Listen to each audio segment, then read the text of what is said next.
Welcome back to Rolando Estacada. My name is Rolando, and I am returning basically just 24 hours out from the world famous Atlanta, Georgia Blade Show. I just attended it, brought my girlfriend with me. We had an absolutely great time.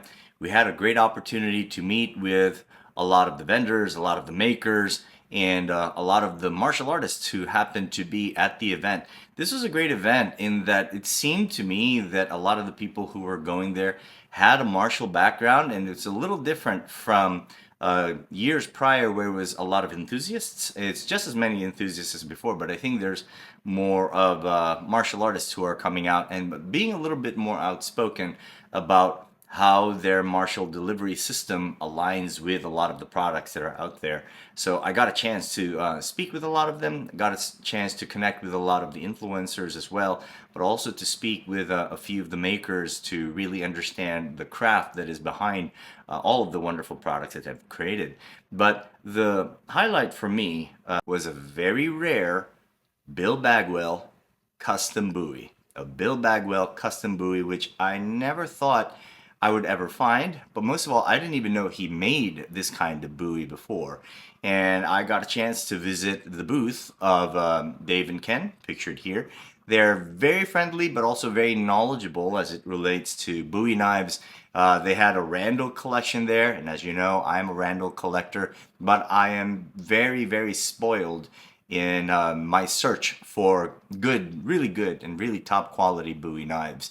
And I'm spoiled. My first custom buoys were actually Bill Bagwell's. It's like if your first car was a Ferrari, pretty much it's a very high standard to compare it to. But I found this wonderful, rare Bagwell knife there, one that I never thought he even designed. But it turned out that they were selling it, they allowed me to handle it, they allowed me to move with it, and they told me that they had originally found it on Nordic Knives. And when I found the original listing, there it was, it's a confirmed Bagwell. But a bit of a side story here. I didn't realize that my younger brother and my wonderful girlfriend had actually set it up so that they bought the knife for me. So I ended up taking it home. This was a very emotional moment for me because since Bill Bagwell's passing in 2021, I was very, very much not really looking forward to getting another custom Bagwell because it wouldn't be made for me. But since I moved with it and it moved really well, I think that my girlfriend and my younger brother just thought that no, this is really made for him, and I'm really ecstatic to have it. And what I want to be able to do is to show you the Bowie knife, to share with you its design, how it compares to the other Bagwells that I have, but most of all, how I'm going to move with it because this one is very special. There are some very interesting features to it that helps me understand not only Bowie blade craft from a martial and design perspective, but also the way the man himself thought, and which is something I've always found very educational and very insightful. And handling the Bowie is something that made me appreciate his worldview and how he applied that to his craft is concerned. A little bit of history here with Bill Bagwell, because what it really comes down to is that his handle design and the overall design of his knives, what he did was he remained very much a classicist in that he honored the original designs of the historical buoys. They tended to be very big, but in many ways optimized to be a fighter. So what he wanted to do, from what I understand, was to optimize the Bowie blade as a true fighter. And a big part of that is the handle design. So we are all pretty familiar with the handle design with Bill Bagwell's knives. So the first one, and this is my Ontario Hellsbell, this is the coffin handle. The beauty of the coffin handle is that this is classical. He did not do anything where it was an added innovation. This is a classical design. You find them in a lot of historical models. So the coffin handle, so it's not, this is the shape of the coffins back in the day. But what's interesting about the coffin handle is that it makes the handling of it such so that your palm can actually sink into it, and the grip towards the finger tapers to the top. So there is a palm swell, and then it narrows to the index finger. That way you can have this really super secure grip, and then you can allow it so that if you open the pinky a little bit, you can have a little bit of that snap. So you have some of that snap cut action simply because you're squeezing the pinky. And that's one of the important design features of the coffin handle, in that it flares out at the bottom, narrows towards the middle, and then that way, if you're going to do a snap cut, basically you just open the pinky and snap forward, so you now have that added momentum with regards to the snap cut. The coffin handle absolutely does that. The second type of handle that he had, very famous but also kind of hard to find, I'm very lucky that I own it, is the dog bone version. Now the dog bone version, as you can see here, it's relatively angular, a slight flare out, and then there's this kind of ledge that your hand lands on right about here. So what's beautiful about this is that it has this additional butt end, so that should you theoretically in a Bowie combatives get in close, you have this beautiful butt end to go ahead and strike with. You can do the same thing with the coffin handle. But what I really like about the dog bone handle is that it actually allows you in the same hand to be able to switch from your classical edge down grip and easily rotate it to edge up. And edge up allows you to do a snap cut, but with the benefits of the false edge. So it's almost like you're snap cutting with a back cut. From an execution standpoint, this is a little bit of a 50-50. There are some practitioners who favor it. I'm still kind of 50-50 on it, but I'm not gonna argue it, because one of my sparring partners back in the day usually beat me with this particular grip, and he's someone I remember quite fondly because he opened my eyes to the edge up grip. The other kind of handle that is something that we normally see with Bill Bagwell's work is the eagle's head. And in my opinion, and this is a handle that a protege of Bill Bagwell's created for me. This is Greg Covington who made this for me. And what he did was take the Ontario Hell's Bell, and I asked him to rehandle it. So this is a rehandled Ontario Hell's Bell. And what you have here is the eagle's head. And this is what I love about the eagle's head handle. So it flares out at the bottom, but if you take a look at it front-wise, it's relatively uniform. So a lot of the action for an eagle's handle blade is actually on that snap cut, because this ledge right about here allows you to almost like a button, you kind of pull on it and then it snaps forward. But it's really beautiful for back cuts as well. Of all the grips, I think this is the one that is the most uniform, something that really secures it so that once you handle it, it's really where it's going to be. Like the blade is going to stay right there. I've always loved the eagle's head, and obviously the symbolism of the eagle for the United States, you know, it pays homage to that as well. So I absolutely love this handle. The other one, which is very highly coveted, this is on my Damascus Bagwell, and this is the pistol grip. So what it does is that it swells towards the palm, like so, and it behaves kind of like the eagle's head, in that it has this beautiful snap cut action, but because it is rounded, it allows for this kind of back cut action, that's because your grip is really nice and super uniform. This is a very, very popular handle design that you find on a lot of buoys actually whenever a stag is involved. So what I would like to introduce to you now is this very special Bill Bagwell Bowie, and what makes it very special is really the handle. The edge, the blade itself is also special, but this handle is really something else. So without further ado, this is my new custom Bill Bagwell blade. And I just want you to just take a look at it, kind of marvel at it, because there's so many things that are just beautiful, purposeful, and just stands out. And the first one that absolutely stands out is this magnificent handle. So one thing I want you to note is that the handle is the first Bowie handle, knife handle I've ever seen where it is actually concave. It curves in. So it's straight up and down this way, then it curves so that when you hold it, it allows for this beautiful, for your palm swell to really come in and align with it. It is so ergonomic and it feels so beautiful in the hand that the minute I handled it, I immediately understood that not only was this a Bagwell, he had a very different thought process behind this. Because, like I mentioned, the other handles that I had a way of kind of fixing your grip onto the blade, either from an edge down perspective or an edge up perspective. But once you make a commitment to that grip, that is the grip that you're going to use.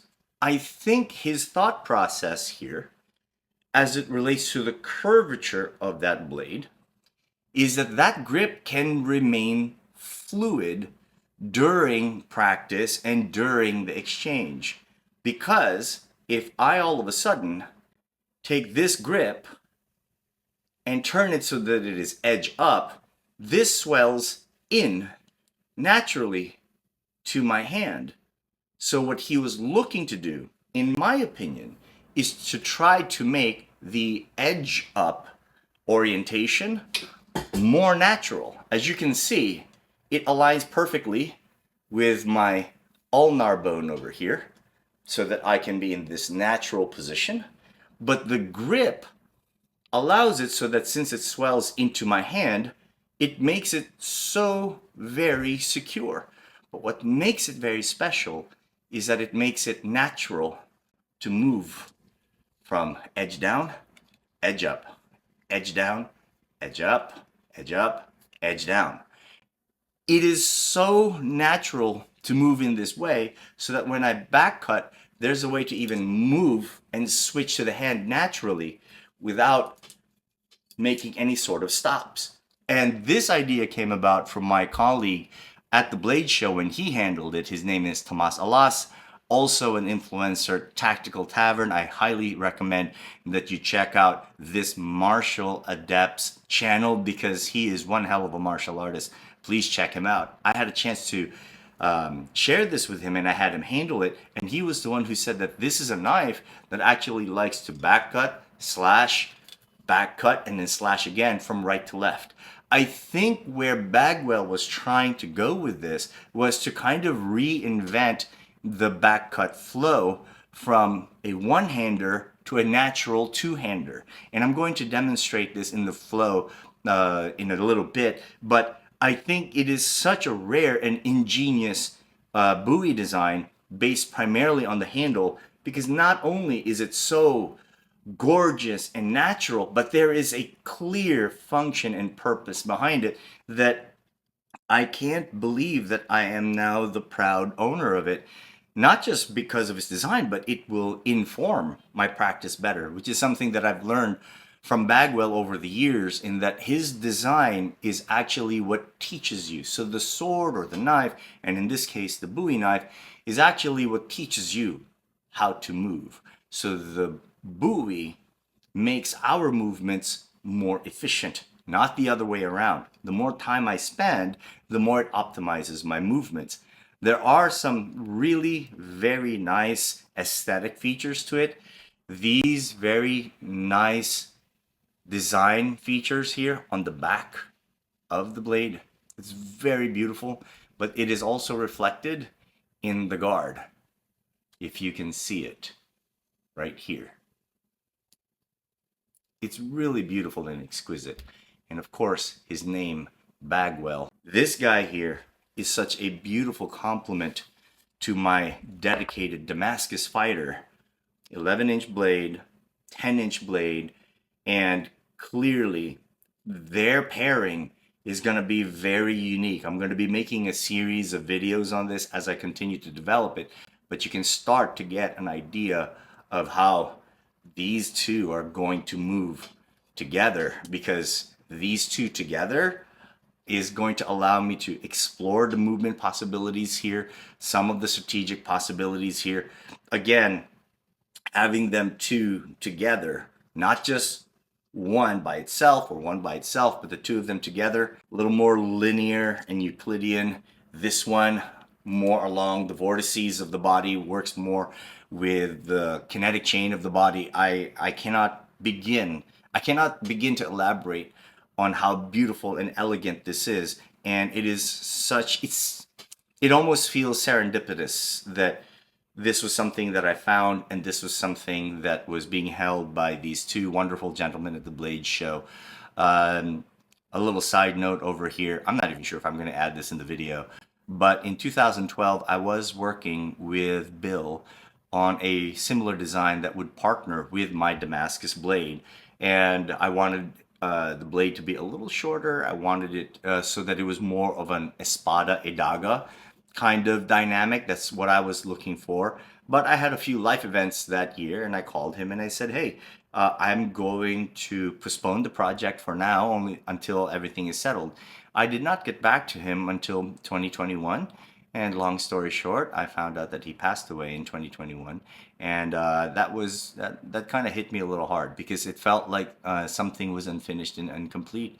But it seems that everything has come around full circle. I am now the proud owner of a fourth custom Bagwell Bowie, and the way he's moving with me, I feel very grateful to the master, because in many ways I think it's quite serendipitous, because it feels like it was made for me as well. So without further ado, I can't wait to show to you how I like to move with my new Bagwell Bowie, and to emphasize a little bit more some of the design features of this particular blade that informs my movement with it. Thank you very much. We often observe knives from a top-down bird's eye point of view. So when you go to a blade show, you tend to see them from a top down, but that's not the full picture. When you lay knives flat on a table, on a flat surface, and you get the worm's eye view, you get to see a master's real work, because you start to see these slight deviations in the handle, which is a little more customized for a person's individual anatomy. So although the blade is required to be straightforward and linear, the handle requires, depending on a person's anatomy, to be slightly curved, because from an execution standpoint, the nervous system executes on kinetic chains and vortices. That's the kind of master that Bagwell was, because his knives tend to be that way. So take a look at these beautiful aesthetic choices that he added onto this new custom Bagwell that I got at Blade Show. So let's take a look very closely at the handle that we were talking about earlier and how it orients. So when I hold the handle in a way so that it is edged down, it is edged towards the opponent, notice that it is concave, which creates an empty space for my hand to completely fill. It is as if it's waiting for my hand to be there. It is an extremely comfortable grip for me, so that now when I go into a natural guard position, I am ready to go and start my back cut flow. What makes this blade so extremely unique is that when you put it in the edge up orientation, you now have this curved handle that fills the hand in the exact same symmetrical way. So now it is just as comfortable when it is in an edge up orientation, an orientation which Bill Bagwell actually encouraged me to train in. What makes this blade extremely unique when we are looking at the handle and its overall design is that when we take a look at how it switches from one kind of grip to another, it does so in a very smooth and effortless way because of the circularity of that handle. So let's take a look at its conventional movement from here, where it is edged down. When I'm moving with it in a traditional back cut flow, which starts at the top of the head, to the middle of the elbow, and then on the way out to the opponent's hand, that standard back cut flow allows it so that this particular grip allows for that back cut to start at the top of the head, to the elbow, and then out to the reverso, and even to the neck. What starts to happen here with this backcut flow, which is really efficient and really hard to defend once it starts, you can start to then implement thrusts. You can start to implement snap cuts from this particular grip. But it starts with that backcut flow. Everything changes when all of a sudden you hold it in an edge up position, because now you can start to use smaller and shorter cuts, almost like fakes, because that false edge makes it so that it is a very short back cut, almost like a ginunting, which is a Filipino sword. And now those slashes and back cuts become shorter in nature. It changes the timing, it changes the beats, so that when you're moving with it, you can start to create these bigger beats, these upswept motions where it is technically out of line of sight of the opponent. It changes the ocular tracking for the opponent. So now you can add these other techniques and these different beats. Notice how easily I can move with one hand from one edge orientation to another. So notice that when I'm doing this backcut flow, I can change that grip, so now I am edge up. And when I am edge up, this changes not only the beat structure of the attack, but it also changes the attack altogether. So now it's a backcut flow, and I go to an edge up, and that edge goes across the neck, and what finishes it is actually a back cut to the throat. That's a very different flow and a very different orientation and a completely different beat structure. But what's really cool about it is that it is done with one hand. It's something that is imperceptible to your opponent, because when you're moving that way, they can't see that you went from an edge down to edge up. Now what I'm going to show here is what my friend Tomas Alas at Blade Show we talked about, where he said that the blade itself actually lends better from hand switching. And that's when it really occurred to me that Bill probably designed this Bagwell Bowie to be ambidextrous. So the back cut flow is not a one-hand flow now. It is a two-hand flow, which is meant to switch from right to left. It made absolute sense to me. One, because he demonstrated it for me. He's such a martial adept that he just picked it up in a couple of seconds, and it made me rethink the approach. But note that when I am working with this and how seamlessly it goes from right to left, it makes total sense to me that Bill probably had this purpose in mind when he designed this Bowie. Not only does it make quick changes with downward and upward orientations, but also allows for easy hand switching. So from a front perspective, this is the classical edge down positioning with traditional back cut flow. But now you can also start to see, if you can, the changes in edge up or edge down orientation, but you can also see how easily it switches from one hand to another. So now when you're playing with this, it creates all other possibilities for movement. It opens up all new ways of thinking from an imaginative and innovative standpoint, because now you're being challenged to move differently. But I think this Bowie really shines when he partners up with my beautiful Bill Bagwell Damascus Bowie. Now I want you to take a look at this flow. So it's a standard backcut flow with the right hand. I go to a thrust. He thinks I'm going to thrust with the left, but I switch the orientation so it's upwards. So it goes up with a slash and then finishes with a snap cut, but that snap cut is with the false edge. So it's far more devastating when it's done that way. But when it's done that way, it changes the entire orientation of the flow. So when you're on the receiving end of this, it becomes far more confusing, because you don't know what that left blade is going to do, whether it's going to work like a standard Bowie where it's back cut on either way, or if it's going to end up switching and it's going to work a little bit more like a shield, where the shield at the very tip of it actually has a sharp false edge or a sharp straight edge that can go slashing up and down. And that makes it an extremely versatile combination, with the Damascus blade doing the standard work and the Bill Bagwell new blade that is actually doing all types of new things. I really hope that you enjoyed this video. There's more of it to come. Do stay tuned, more videos to come.